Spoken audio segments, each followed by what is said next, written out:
Welcome our YouTube channel GS with आंसू।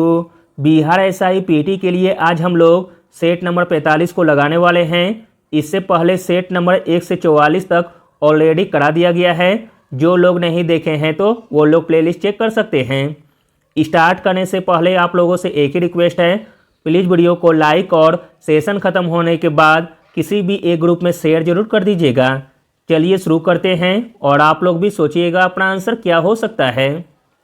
पहला प्रश्न है, गांधीवादी योजना का प्रारूप किसके द्वारा तैयार किया गया था।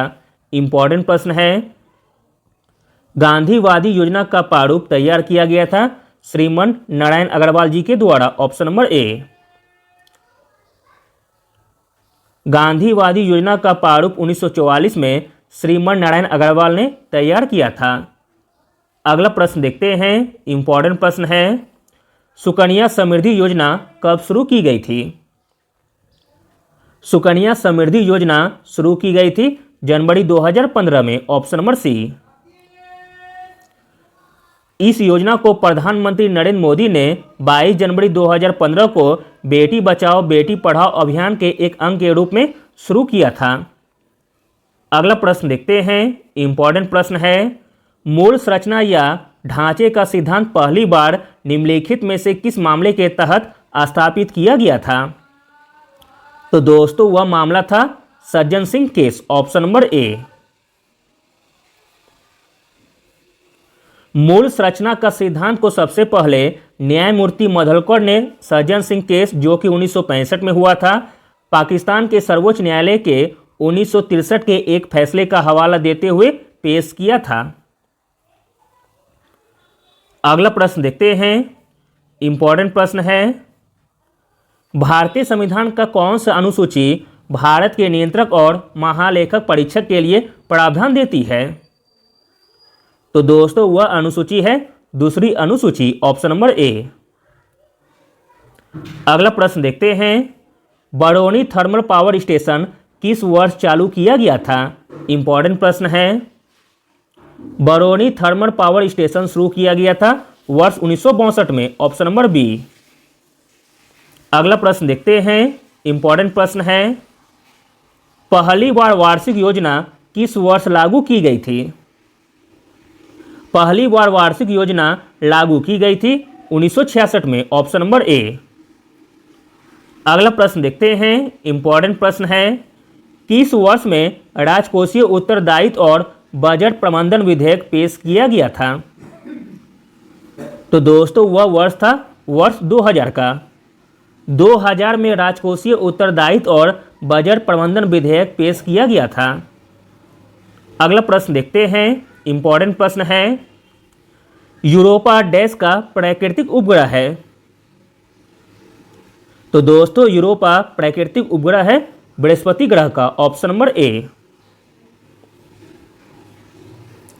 यूरोपा बृहस्पति का एक प्राकृतिक उपग्रह है। यह सौरमंडल का छठा सबसे बड़ा चंद्रमा है। इसकी खोज 1610 में गैलीलियो गैलीली ने की थी। अगला प्रश्न देखते हैं। मोस्ट इंपॉर्टेंट प्रश्न है, द्वीपीय देश फिजी किस महासागर में स्थित है। तो दोस्तों फिजी स्थित है प्रशांत महासागर में। Option number D. अगला प्रश्न देखते हैं। भारत के निम्नलिखित गवर्नर जनरलों में से किसने आधुनिक भारत का निर्माता की उपाधि प्राप्त की थी। आंसर है option number C, Lord Dalhousie ने। अगला प्रश्न देखते हैं। काफ़ी इंपॉर्टेंट प्रश्न है, किस युद्ध ने भारत में अंग्रेजी ईस्ट इंडिया कंपनी की पहली निर्णायक सैन्य सफलता को चिन्हित किया। तो दोस्तों वह युद्ध था प्लासी का युद्ध। Option number D. अगला प्रश्न देखते हैं। इंपॉर्टेंट प्रश्न है, पहली जैन परिषद कब और कहां आयोजित की गई थी। पहली जैन परिषद आयोजित की गई थी पाटलिपुत्र में 300 BC में। Option number C.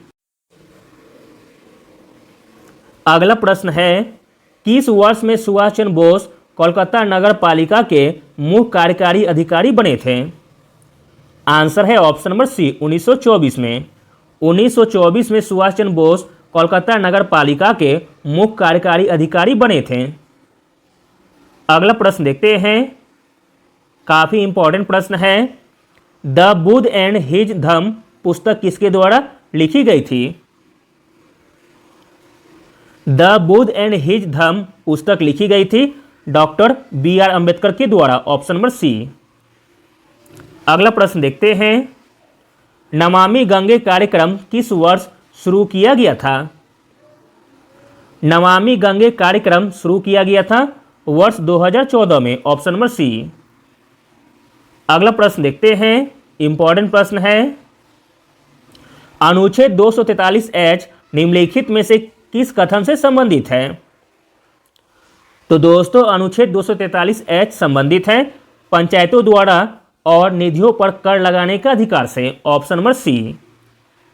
अगला प्रश्न देखते हैं, इंपॉर्टेंट प्रश्न है, लोसार त्यौहार निम्नलिखित में से किससे संबंधित है?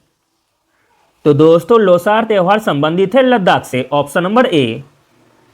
अगला प्रश्न देखते हैं, पोखयांग हवाई अड्डा किस राज्य में स्थित है?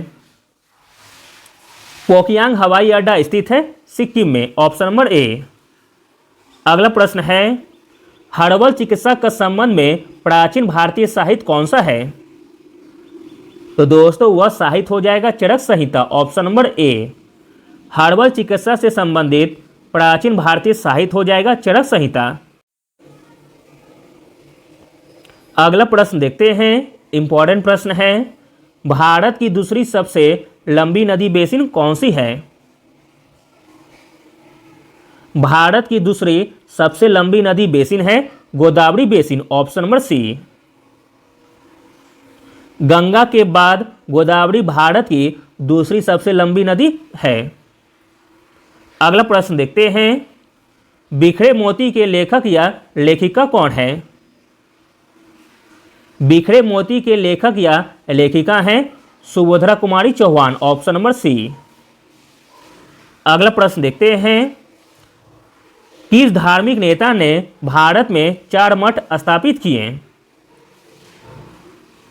4 मठ स्थापित किए गए थे शंकराचार्य के द्वारा, ऑप्शन नंबर बी। अगला प्रश्न देखते हैं, भारत में अबड़क का सबसे बड़ा उत्पादक राज्य कौन सा है? भारत में अबड़क का सबसे बड़ा उत्पादक राज्य है Andhra Pradesh, option number D. अगला प्रश्न देखते हैं, इंपॉर्टेंट प्रश्न है, आईपीएल इतिहास में सबसे तेज 50 विकेट लेने वाले भारतीय कौन बने हैं? आईपीएल इतिहास में सबसे तेज 50 विकेट लेने वाले भारतीय बने हैं Khalil Ahmed, option number A. अगला और अंतिम प्रश्न देखते हैं, इंपॉर्टेंट प्रश्न है, किस भारतीय रिजर्व बैंक के नए कार्यकारी निदेशक के रूप में नियुक्त किया गया है?